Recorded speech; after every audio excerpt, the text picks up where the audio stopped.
Soy la doctora Verónica Rembis, ginecóloga. Estoy en el Hospital Faro del Mayab, consultorio 915. Les vamos a platicar ahora temas importantes para las mujeres embarazadas.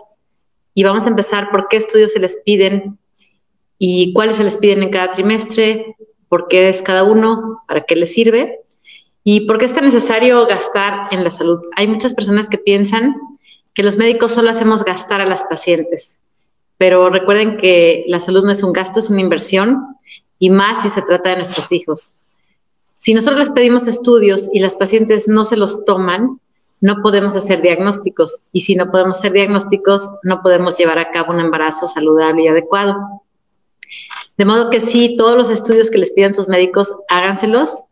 Yo entiendo que hay unos estudios muy costosos, pero también si son muy elevados para ustedes, pueden preguntar si tienen algún centro de salud, si tienen seguro social, si tienen ISSSTE, salubridad. En algún momento se los pueden hacer en esos lugares y son tan válidos como los particulares.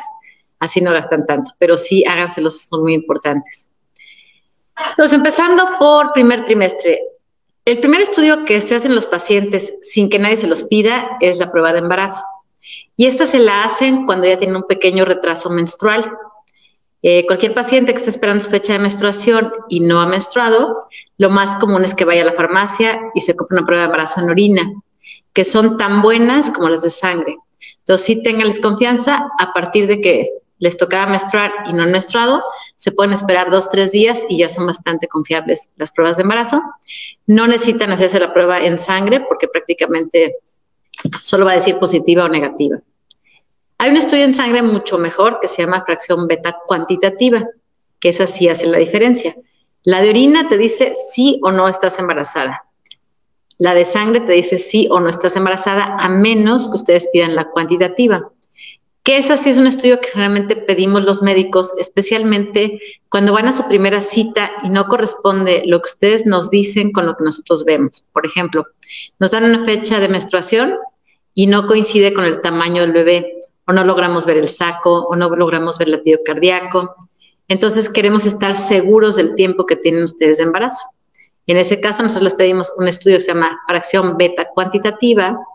Vemos el número exacto que nos da, y no quiere decir que el número nos dé una semana exacta, pero sí nos da un valor, y ese valor lo comparamos 2 días después con un valor nuevo. Cuando el embarazo va bien, normalmente se duplica el valor, de modo que si su primera fracción beta cuantitativa está en 100, ponemos la comparativa 2 días después y está en 200, y 2 días después está en 400, y 2 días después está en 800, el embarazo va evolucionando favorablemente. Y entonces, si no vemos un embarazo intrauterino, podríamos descartar un embarazo ectópico siempre y cuando tengan una fracción beta más o menos de 1800, 2000 unidades, porque antes de eso es muy probable que no se vea ni el embrión, a veces el saco. Entonces, ese estudio sí es muy bueno, pero normalmente no lo pedimos hasta hacer el primer ultrasonido, cuando queremos ver el ultrasonido con el bebé. Si en su primera consulta se ve el saco gestacional intrauterino y se ve el bebé, el embrión de milímetros con su latido cardíaco, con eso es suficiente. Normalmente una prueba de orina más que suficiente. Eso es la que se hacen ustedes y nosotros complementamos, en dado caso, con la fracción beta cuantitativa. Bueno, una vez que está confirmado el embarazo, y ya lo confirmamos también por ultrasonido y por prueba de embarazo, hacemos los estudios básicos de embarazada. La primera consulta es muy probable que ustedes gasten demasiado en estudios, porque precisamente es todo un estudio general para ver si la mamá está sana o no. Vamos a desglosar uno por uno para que ustedes más o menos vean la importancia de cada uno.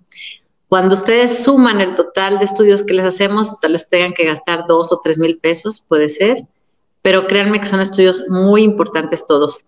Les repito, siempre pueden cotizar muchos laboratorios, y en dado caso que no esté en su presupuesto, pueden realizarlos en salubridad, en ISSSTE o en Seguro Social. Vamos a empezar por la más básica, que creo que ustedes a veces hasta llegan con su estudio cuando llegan a la primera cita y llegan con su biometría hemática. La biometría hemática es un estudio en sangre en donde vemos básicamente 3 resultados. Uno es la hemoglobina, el hematocrito, todo eso nos avisa si ustedes tienen anemia o no.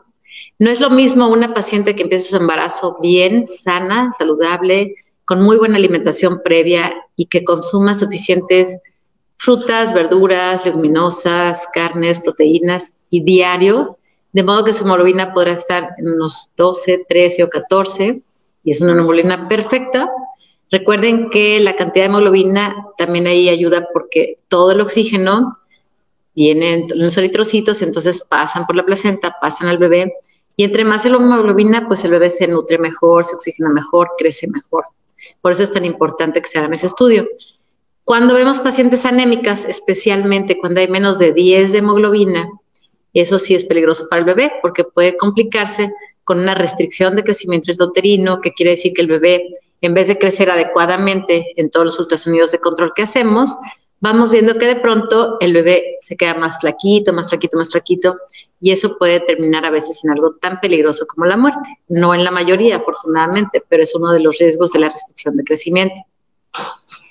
Entonces, la hemoglobina normalmente empiezan con valores promedio de 11, 12, 13, y la tendencia o la frecuencia en la mayoría de los embarazos es que esa hemoglobina va a ir bajando poco a poco. Entonces, por eso es tan importante el consumo de hierro durante el embarazo, precisamente para conservar esa hemoglobina. Entre más arriba la tengan, mucho mejor para la mamá y para el bebé, porque también la mamá con una hemoglobina baja pues se puede sentir mareada, con dolor de cabeza, cansada, que son síntomas que la mayoría de las mujeres embarazadas pueden tener aún sin anemia. Pero agréguenle una mujer embarazada con cansancio, fatiga, dolores de cabeza y aparte anemia, sus molestias van a ser mucho mayores. Entonces, una anemia afecta tanto al bebé como a la mamá. Ese es así de los estudios más indispensables que tienen que hacerse. En la biometría hemática también vemos las plaquetas. Las plaquetas se encargan de ayudarnos a coagular adecuadamente. Eso nos evita sangrados. Entonces, la mayoría de las plaquetas pues andarán en 200, 300,000 promedio, y los valores en rangos de laboratorios van a veces de 150,000 a 450,000. Pero cuando las plaquetas están por abajo de 100,000, pues sí puede ser peligroso. A veces puede ser una causa autoinmune, se llama trombocitopenia, puede ser una causa idiopática, puede ser un síndrome de HELLP, pueden ser muchas cosas. Entonces, cuando las plaquetas están muy bajas, es muy importante pedir un conteo manual de plaquetas, porque a veces esas plaquetas se adhieren entre sí y son nada más, parecen números menores de lo que realmente son, y al hacer el conteo manual pueden subir los valores. Sin embargo, si las plaquetas siguen bajas, la paciente puede presentar hemorragias en cualquier parte del cuerpo, puede presentar moretones fáciles, puede presentar puntitos en el cuerpo. Entonces, la trombocitopenia es importante y siempre hay que saber su causa. Y otro punto de la biometría hemática son los leucocitos. Los leucocitos nos hablan de procesos infecciosos o en algunas ocasiones también de leucemia. Normalmente deben ser de menos de 10,000, pero en el embarazo la tendencia de leucocitos es subir un poco y todavía se considera dentro normal. Sin embargo, pues tampoco podemos tener cifras elevadísimas como de 20,000 leucocitos o similares, porque entonces sí habría que descartar una causa infecciosa. Entonces, resumen, biometría hemática, importantísimo, desde la primera cita, descartamos anemia, infecciones o plaquetas bajas. Otro de los estudios básicos desde la primera consulta es el examen general de orina. El examen general de orina nos estudia sobre todo dos cosas. Uno, infecciones, y dos, proteínas en la orina. Las infecciones son muy frecuentes en las embarazadas porque recuerden que bajan un poquito sus defensas. Entonces, va a haber una parte donde dice leucocitos. Cuando los leucocitos están elevados, por ejemplo, que diga más de 5, a veces puede haber una infección severa que diga 30 leucocitos, 50 leucocitos, 100 leucocitos. Hay infecciones graves realmente como 500 leucocitos, que a veces no solo es una infección en la vejiga, sino que ya también se puede ir al riñón, y una pielonefritis es muy grave, tanto para la mamá como para el bebé. Entonces, una detección de infección en vías urinarias oportuna, temprana, con un tratamiento a tiempo, le ayuda tanto a la mamá como al bebé. Recuerden que muchísimos de los antibióticos se pueden usar en embarazos sin causarle daño al bebé. Podemos usar penicilina, derivados de penicilina, ampicilina, cefalosporinas, muchas. Y hay otros antibióticos que están contraindicados, por eso no se autorreceten ustedes. En el examen de orina también vemos proteínas. Las proteínas son más importantes hacia el tercer trimestre porque son las que nos hablan de si existe una preeclampsia o no. Entonces, el examen de orina, pues de por sí por la norma oficial mexicana se solicita mensualmente, y así podemos ir viendo mes a mes si la paciente tiene o no infecciones urinarias. Y en último trimestre probablemente sus médicos se la soliciten más seguido. En pacientes de riesgo o con presión alta se les puede pedir cada semana o incluso diario, dependiendo de sus valores. Este examen de orina pues es muy sencillo, es muy económico, no es doloroso. De preferencia deben dar la primera muestra de la mañana porque está más concentrada, pero una infección urinaria pues se puede detectar a cualquier hora del día, igual las proteínas. Cuando están positivas, pues cualquier hora del día podrían tener positivo. Otro estudio importante del inicio del embarazo son de infección de transmisión sexual o de herencia hacia el bebé, que son VIH, VDRL, hepatitis B y C. El VDRL nos estudia qué pacientes tienen algunos problemas que normalmente ya es muy raro que le entre sífilis, muy rara vez llegan a salir positivos, pero si salen positivos es muy bueno detectarlos desde el inicio del embarazo para que el bebé no le afecte y dar el tratamiento a tiempo. Lo mismo sucede con el HIV, que no es tan poco frecuente como ustedes se imaginan.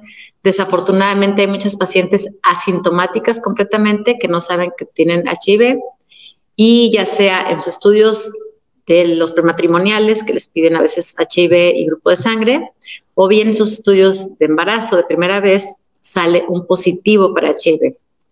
Ese positivo no siempre es un verdadero positivo, puede haber un error. Por eso hay una prueba confirmatoria de HIV y si la confirmatoria sale positiva, entonces sí es una prueba infectada, una paciente infectada con HIV y entonces de inmediato la mandamos con el infectólogo. La gran ventaja de saber qué paciente es positiva para HIV desde el inicio del embarazo es que se le dan medicamentos especiales, retrovirales, son medicamentos con 13 virus y entonces el bebé prácticamente el 99% de seguridad que salga sano.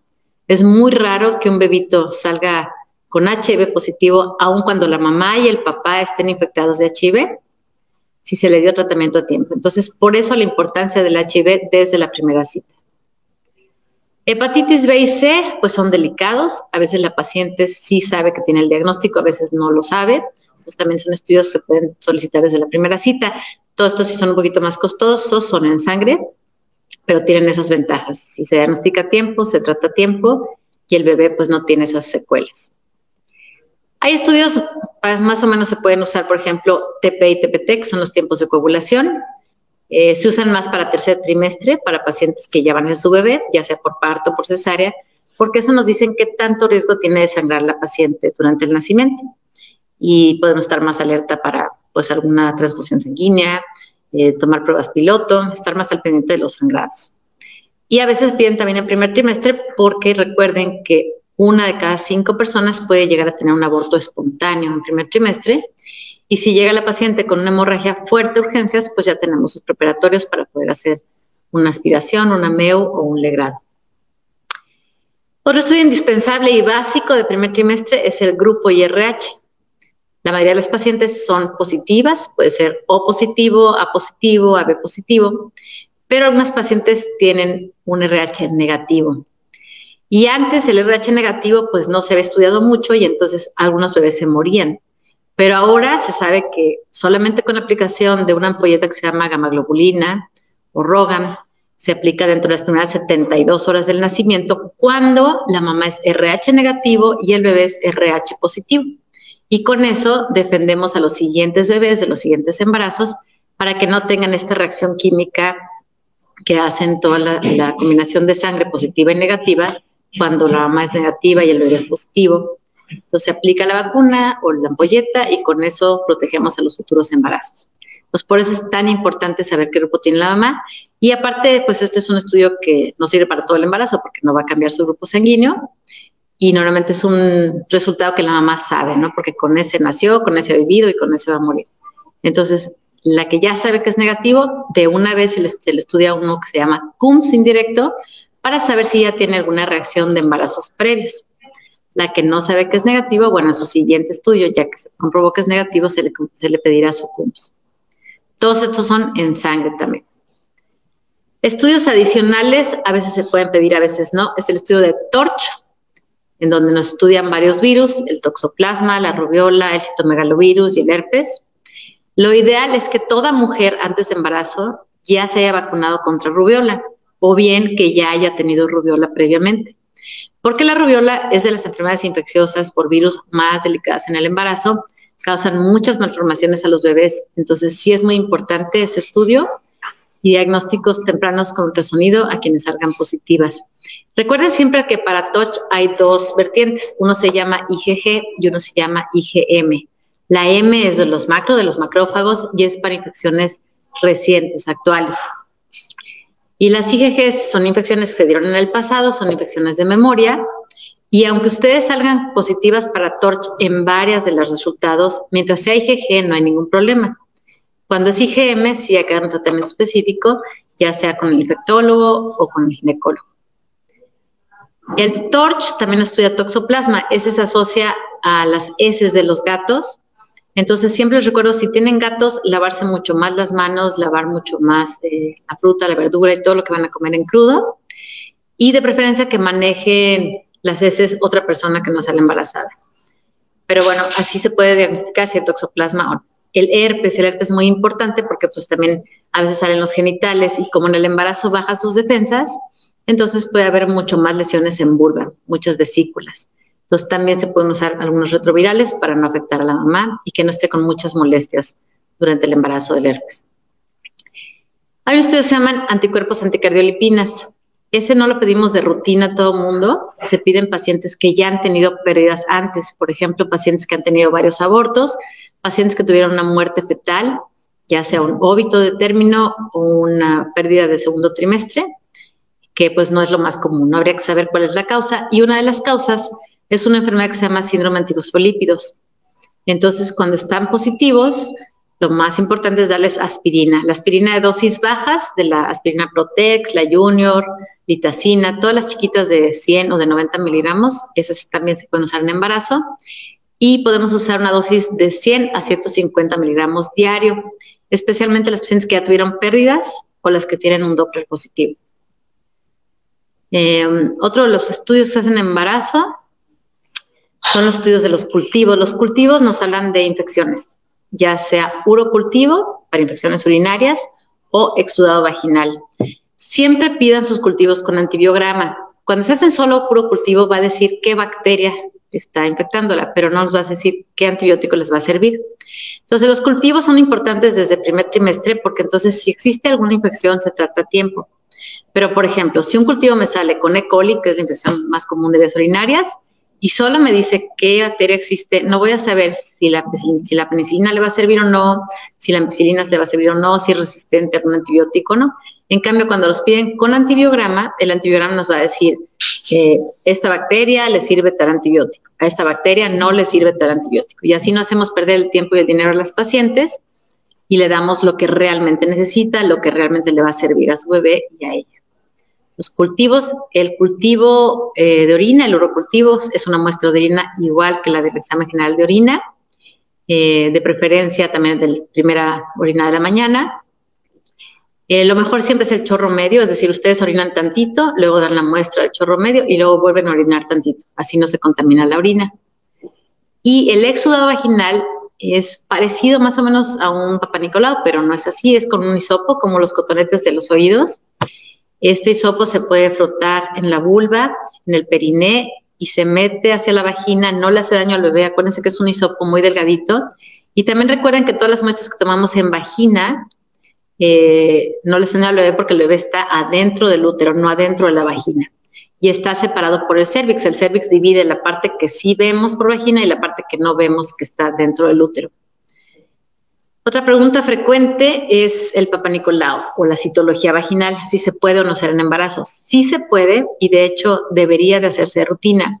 Lo malo es que pues muchas pacientes tienen miedo a hacerse la muestra porque piensan que van a abortar por eso, pero digamos que son oportunidades perdidas porque si alguna paciente tiene mucho sin realizarse el estudio y la revisamos y ve que tiene papiloma humano, bueno, pues a veces los condilomas valdría la pena quitarlos para que el bebé no se infecte en el trabajo de parto. O si no, si son demasiados o no se puede por cuestiones de sangrados abundantes y eso también pues se puede programar una cesárea a tiempo. Si no revisamos la vulva de la paciente y no revisamos el cérvix, no nos vamos a enterar. Y eso sería lo más sencillo, un virus de papiloma. Pero también puede pasar que una paciente tenga cáncer cervicuterino, que si bien no se puede diagnosticar o no se puede tratar en embarazo, pues mínimo estamos muy alerta para que en cuanto nazca ese bebé se le dé tratamiento correcto a la paciente. Y si hay una lesión de bajo grado o una lesión de alto grado, bueno, pues también tener mucho cuidado con esas pacientes para que después del embarazo se les haga, pues ya sea una tipificación viral, un tratamiento, lo que sea necesario, pero sí se puede hacer Papa Nicolau durante el embarazo. Esos son los estudios así como muy básicos. Las proteínas del examen de orina, perfil tiroideo. Bueno, perfil tiroideo. El perfil tiroideo es muy importante, al menos la TSH. La TSH nos puede decir desde el inicio del embarazo qué pacientes tienen hipotiroidismo o hipertiroidismo. Hay pacientes que ya lo saben porque es un diagnóstico previo, pero hay muchas pacientes que embarazadas se enteran que tienen una enfermedad de la tiroides. Entonces, esto es tan importante porque cuando una paciente tiene hipotiroidismo, también puede afectar al bebé, igual que el hipertiroidismo. Y se controla muy sencillo. Pueden usar sin problema medicamentos durante el embarazo. Y normalmente para hipotiroidismo usamos levotiroxina y se puede modificar la dosis de acuerdo a los valores que tiene, pero si se diagnostica muy a tiempo, le ayuda tanto a ella como a su bebé. Y el hipertiroidismo también, porque si no, son pacientes que tienen taquicardia, que están muy incómodas, que están muy molestas, o pacientes que también le estamos tratando de controlar su peso y no se puede, entonces es muy importante tomarlas. Hay un estudio que hacemos no al principio del embarazo, sino a mitad del embarazo, se llama curva de tolerancia a la glucosa oral. Esta se puede hacer incluso desde el inicio del embarazo si son pacientes obesas, si ya tuvieron una diabetes gestacional de embarazos anteriores, pacientes que tienen familiares diabéticos, papá, mamá, hermanas, o sea, pacientes de riesgo, pacientes que pensamos que puedan desarrollar una diabetes gestacional en el embarazo. La diabetes gestacional es una complicación seria que si no se diagnostica a tiempo puede causar la muerte de los bebés. Entonces, sí ha pasado algunas veces que llegan pacientes que ya tuvieron una o dos pérdidas previas, bebés que se murieron en segundo o tercer trimestre, o bebés que se mueren casi por nacer, y no supieron por qué. Entonces se les hace una curva de tolerancia y resulta que tienen una diabetes gestacional, y muy probablemente la tuvieron en sus embarazos previos. Entonces, diabetes gestacional se hace la glucosa en ayunas, como siempre, su muestra de sangre normal, luego les van a dar un vaso de agua que sabe un poquito pesado, sabe feo, es como demasiado empalagoso y dulce, tiene 75 gramos de azúcar. No es un desayuno común y corriente, no es lo que ustedes quieran comer, es una dosis exacta que la da el laboratorio en un vaso de agua con esa cantidad de azúcar. Después de ese estudio les van a tomar a la hora un piquete de control y a las 2 horas otro piquete de control.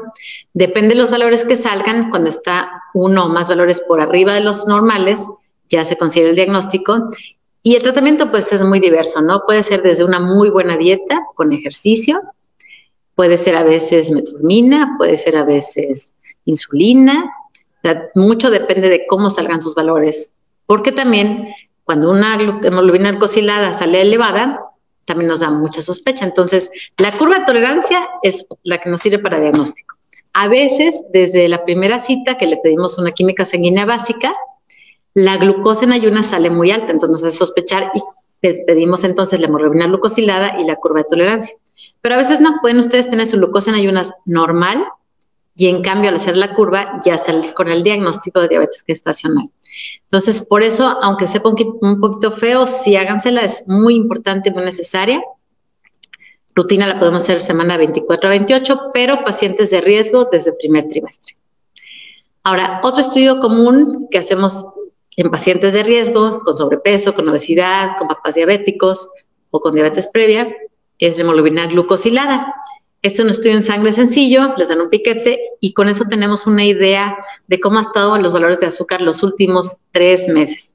Entonces también hay pacientes descontroladísimas que pueden tener una glucosilada de 10, 12, o hay pacientes que más o menos estables, entre 5 o 6, y hay pacientes que llevan su dieta perfecto y obedecen muy bien las indicaciones.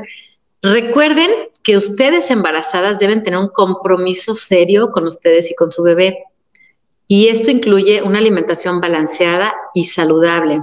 Nada de los antojitos y comer por 2, todo eso está en un grave error. ¿Por qué? Porque nos puede dar estos problemas como la diabetes gestacional o el sobrepeso y la preeclampsia que también se dan por exceso de comida y malos alimentos.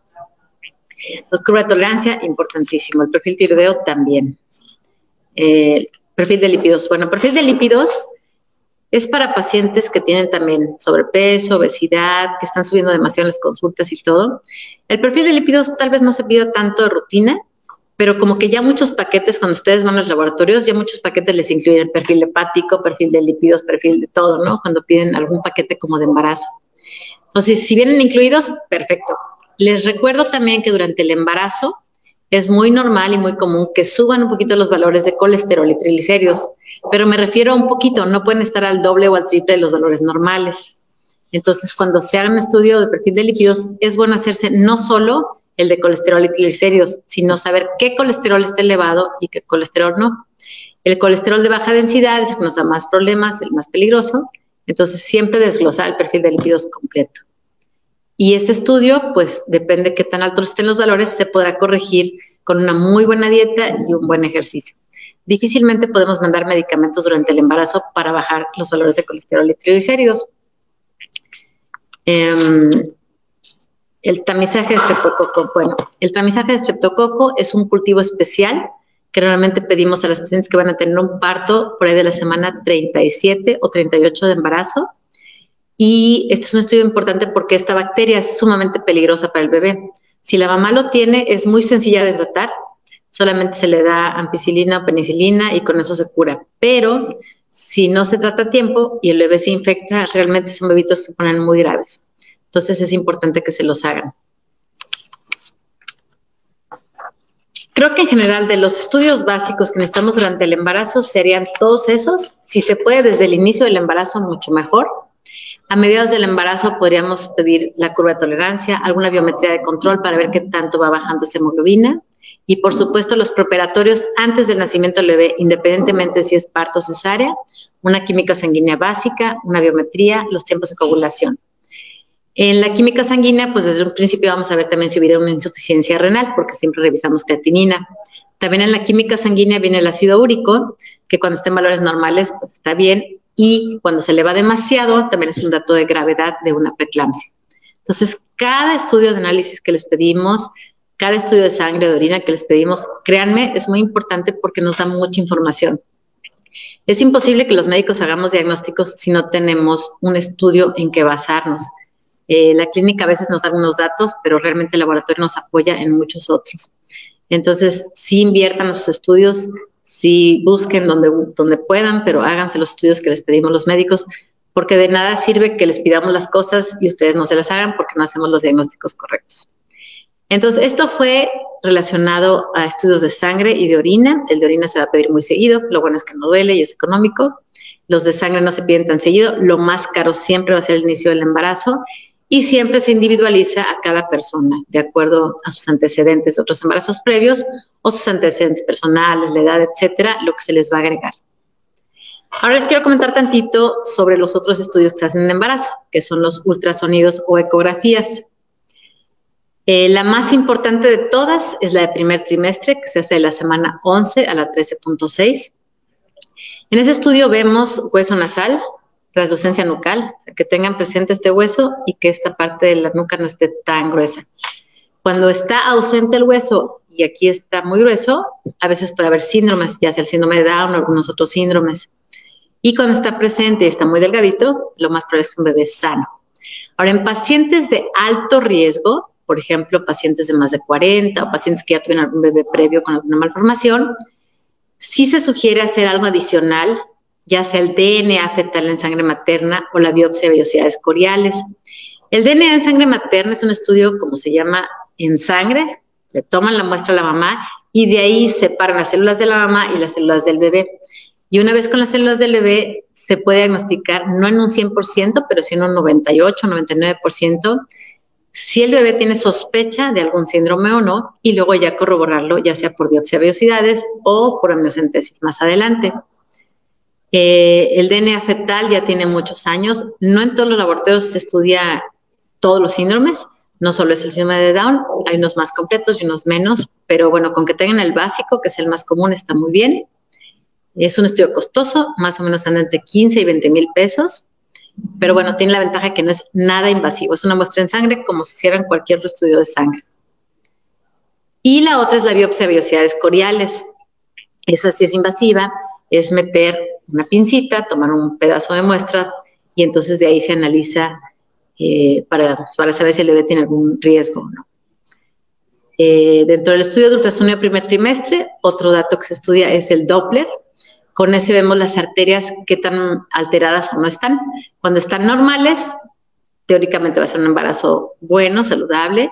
Cuando están mal, desde el inicio, sabemos quién va a tener preeclampsia o no al final del embarazo. Eso es impresionante, es un avance muy grande. Desde semana 12 podemos saber qué pacientes van a desarrollar preeclampsia al final. Y entonces en ellas mandamos aspirina desde el inicio, igual 150 miligramos diario hasta la semana 36.